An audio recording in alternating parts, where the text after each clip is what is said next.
Hi guys! Welcome back to my YouTube channel. This is me, Alba Arana. So for today ay pag-uusapan natin is about ano nga ba mga dapat gawin o anong-ano nga ba ang pwedeng pang herbal sa ating mga sakit about sa tulo.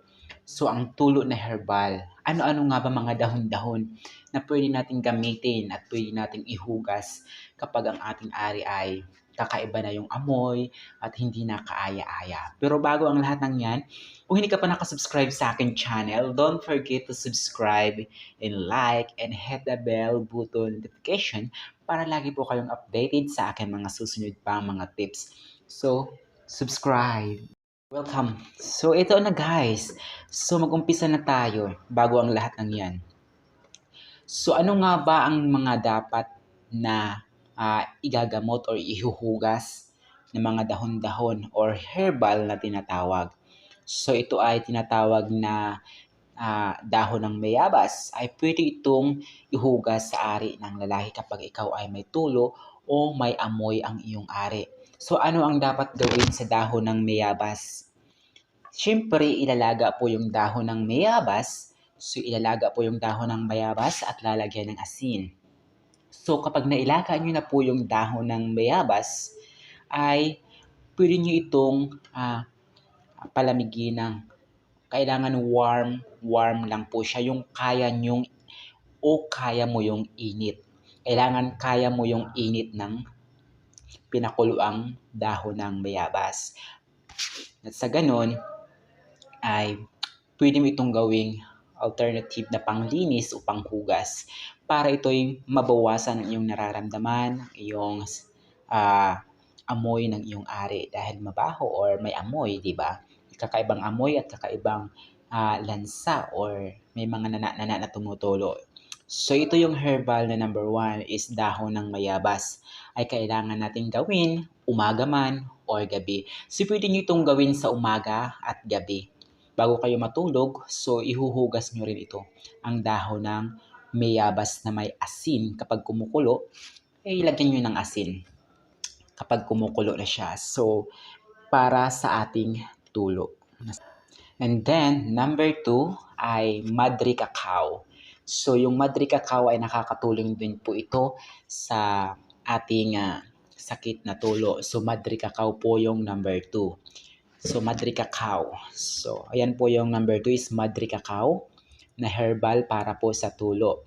And then, number 3 po is apple cider. So, apple cider vinegar. So, ihalo sa isang basong tubig. Kailangan every morning yung wala pang laman ang iyong tiyan. So, apple vinegar cider. Kailangan wala pang laman ang iyong tiyan. Kailangan gawin nyo yan every morning. Kailangan routine every morning. And then, number 4 is kailangan mo ng garlic or garlic at saka fresh garlic ito guys fresh garlic. Kailangan mo siyang dikdikin at ibabad mo sa tubig. Ibabad mo yung garlic sa tubig. Kailangan talaga inumin mo siya. Number 1 or mas maganda talaga ang garlic guys. Yan ay malaking tulong na mga herbal kapag kayo ay hindi nyo alam kung anong gagawin or anong dapat nyong inumin kasi wala kayong budget, wala kayong mapagkukunan ng pambili ng gamot para sa inyong sakit. So, isa na dyan, may i-recommend ko is buko juice. So, buko juice, every morning uminom ka ng buko juice. So, every morning kumain ng buko juice, inumin ng sabaw. Katulad sa mga probinsya is maganda talaga ang buko juice. Gaya nga ng mga nabanggit ko sa mga una kong mga vlogs na about sa herbal or about sa mga inumin na dapat yung inumin ay nasabi ko na po lahat. So panoorin nyo na lang po dyan. So marami po talagang mga pwede nyong inumin. At kasi marami ang nagtatanong kung ano daw ang pwedeng inumin or dapat inumin na gamot.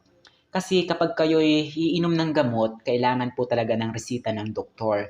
Hindi nyo pa ito basta-basta mabibili sa botika kung wala po kayong resita ng doktor. So, kailangan nyo po ng resita ng doktor para po mas ma-recommend sa inyo yung mas malakas na gamot, mas matindi at mas epektibo. Hindi po yung makikinig po kayo sa mga sabi-sabi lang. So, kailangan po talaga ng check-up. Kailangan ipakonsult sa doktor ang inyong kalagayan para masuri kung ano nga ba ang inyong nararamdaman, kung tulo nga ba ito. So, kapag naramdaman nyo na mahapdi, kakaiba, makirot, so andyan na yung mga infection na kumakalat na bakterya sa iyong katawan. So, ang ma-recommend ko lang, it's kapag hindi nyo talaga alam kung ano ang inyong nararamdaman na sakit.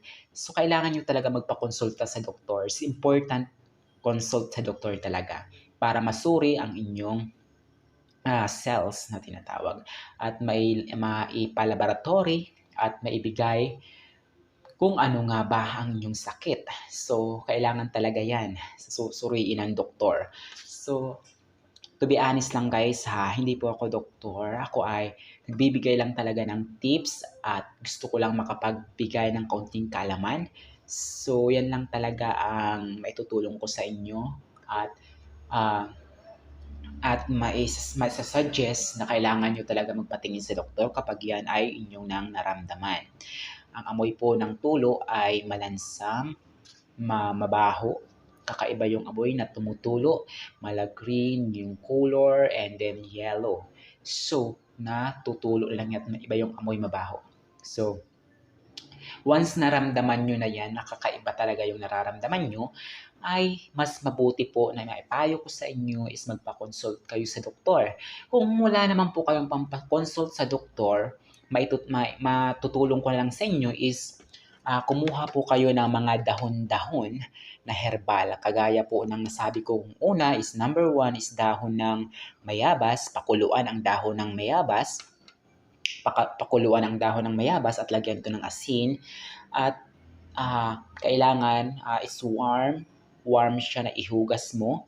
Medyo maligamgam yung tubig, yung pinakuluan mo na dahon ng mayabas. Pwede mo siyang ihugas 2 times a day.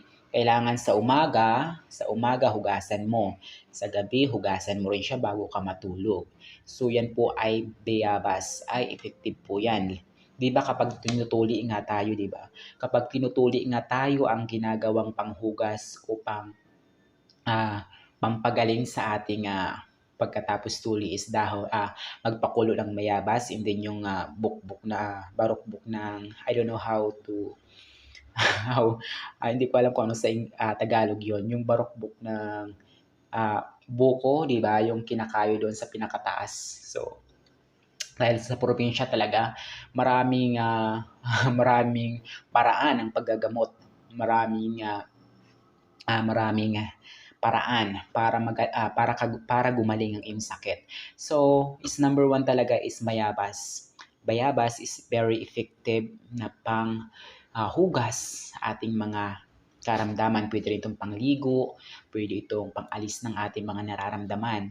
So, and then, masasabi ko lang is Madre Cacao is maganda rin.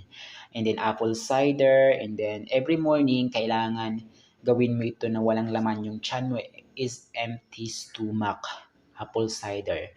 Inumin mo ito at ihalo sa tubig in 1 spoon. 1 spoon apple cider, ihalo mo sa tubig na kailangan walang laman ang iyong tiyan. Kailangan is empty ang iyong tiyan. So, kailangan uminom ka ng tubig. Kailangan uminom ka ng tubig every day is 8 bottles water. 8 bottles. 8 glass water every day. Kailangan nasa tama talaga. Kasi may posibilidad na baka UTI yung nararamdaman mo or kulang ka lang sa tubig or kailangan mo lang uminom ng maraming tubig. Kasi iniisip mo baka kakaiba na to, baka tulo na to or what else. And then, and then number 4 is sinasabi ko na nga fresh garlic, ihalo mo sa isang basong tubig. Isang basong tubig, yung garlic, ihalo mo doon sa isang basong tubig. Kailangan dikdikin mo yung garlic. So, isang basong garlic. Ihalo mo sa iyong inumin every morning. Kailangan empty stomach. So, yan lamang guys. And don't forget to subscribe and like. Sa mga nagtatanong, yan po yung aking mai-share lang sa inyo na mga herbal at pwedeng inumin at pwedeng ihugas. Ayan guys, don't forget to subscribe and like and hit the bell button para lagi kang updated sa aking pang mga susunod na tips at para sa ating mga pangkalusugan at mga herbal. So ito muli ang inyong Albert na nagsasabi na ang buhay ay walang katapusan kapag may tiyaga, may linaga, and huwag mawala ng pag-asa dahil God is always guiding you. So don't forget to subscribe and like. And God bless you guys. And huwag po tayong mawala ng pag-asa dahil kapag may tulo, may pag-asa, gagaling po tayo at gagaling kayo. So, ingat lang tayo palagi at huwag laging makipag alam niyo na yan, makipag-sitting kung kanino-nino or kung hindi nyo naman kilala at hindi nyo naman asawa. So, thank you guys. Until my next vlog, thank you for watching. Mwah!